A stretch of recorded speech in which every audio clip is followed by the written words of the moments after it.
Welcome. I'm Kinetic Symphony. I hunt down and report on weird and true mysterious stories, from glitches to the paranormal. Would you like even more content? Here's my Patreon. Now onto the stories.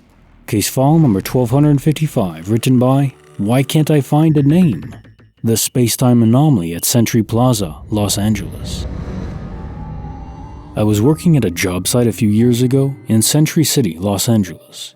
We were building the new Century Plaza, a twin skyscraper remodel and practically complete rebuild to the main historic building, but you can't demolish the whole thing. Supposed to be 8, but only 5 underground levels could be made because as they were excavating, they happened upon some Native American remains. Had to do the whole ceremony and immediately set the project completion time back 6 months.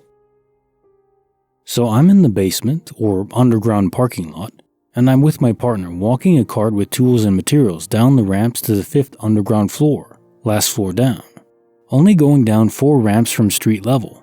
We're talking and laughing and pushing this cart down, down, down.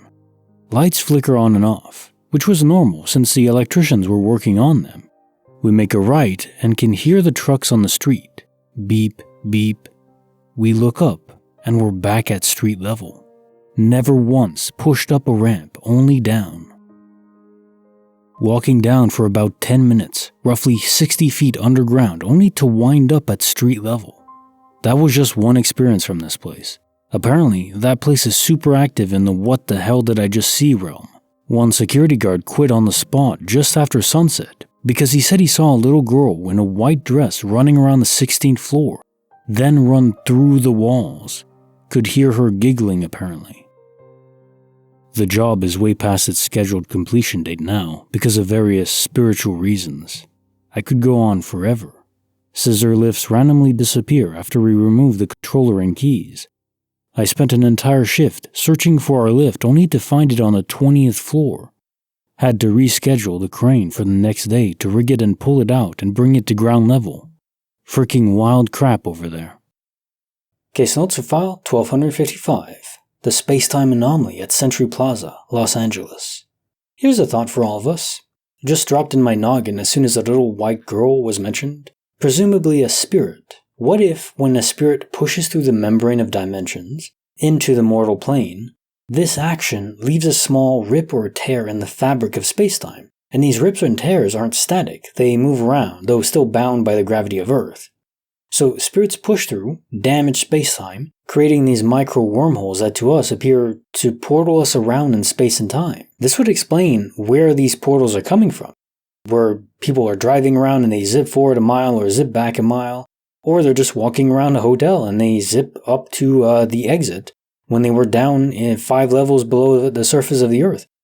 You can't explain that any other way. There is a portal involved that's transporting them, seamlessly too, without even consciously being aware it's happening. Now, I don't know if this is actually what creates them, but it is an interesting hypothesis, that spirits are breaking spacetime, or at least just injuring it, giving it scratches.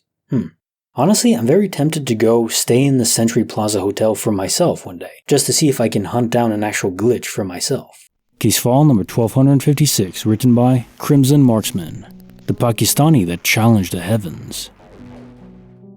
Pakistani here. Me and my cousin Basil were setting up a tent over our cows during a somewhat cloudy night.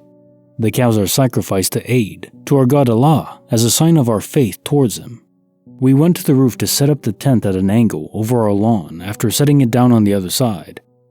It starts to drizzle a little with some winds here and there. Now, the weather forecast said there would be a little rain, but not too much to worry about. Now, I am what you may call a man of less faith. I give food to homeless people rather than let God take care of them because, quite frankly, He did not take care of them. So I say to the heavens, is that the best you can do? Then God showed up.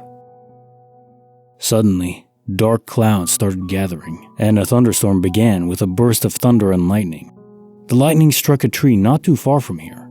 Anyways, what started as a small drizzle turned into a flood. The platform we were on was somewhat deep, so it started filling with water.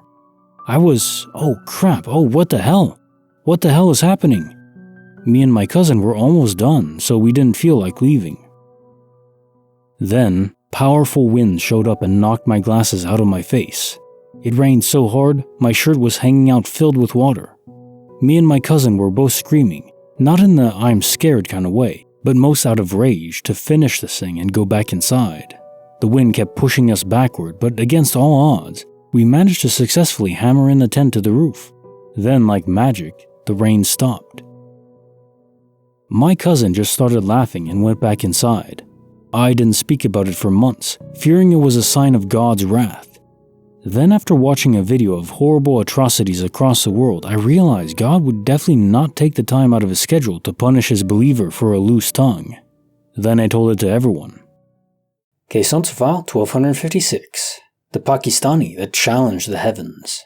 Right, if God is real, in whatever incarnation that might be, would he particularly care about some guy that issued him a challenge? Imagine if one of your Sims characters broke the fourth wall and started to curse you out, the player, you. I know I wouldn't be angry, I would just maybe fear for my sanity, but that's it. Of course, any one of us could issue the same challenge, and for 99.999% there would be no effect. So, was this a coincidental microburst weather phenomena that just happened to occur right after? Or was there an entity, maybe a guardian angel looking out for you, issuing this energetic chaos as a kind of warning? Maybe against being angry and bitter. I also want to commend you for feeding the homeless. One thing is for sure true. In this game of life, we should all depend on each other more than the supernatural, whatever the ultimate truth of it may be. If there's aliens, or if there's gods, or if there's spirits, or if there's angels, and so on, one thing we can be sure of is we are real. Of that I'm pretty convinced. So let's be good to each other and help each other out. And then we can let the heavens have their own fun. Bonus file written by Bob's Bud Barn 22. The Reign of My Sister's Soul. It's morbid, but it still makes me wonder and is the main reason why I think there might be an afterlife or spirit transfer to another realm after death. So the day my sister died was a horrific and absolutely worst day of my life.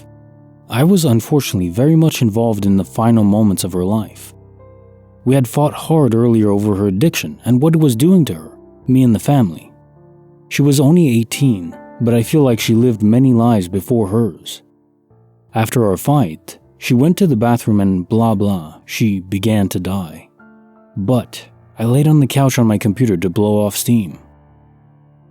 I did not realize at the time that my sister was dying, of course. I was just angry and pissed off and hurt. It was a hot Texas August day. We hadn't seen rain in a month or more. All of a sudden I look out the window and it's a sun shower. It's freaking raining, but the sun is still beaming. I actually walked outside and put my tongue out to taste it.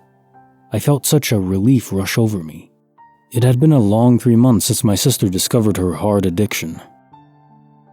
But at that moment I felt okay. It was so distinct that I looked at the clock before walking outside at 3:14. Later on, crap hit the fan and I found my sister. But I was passively speaking with my family in the following days. I mentioned when I thought she might have died because I found her an hour later and we were trying to get a grip on the actual time of death with what the paramedics and doctors said.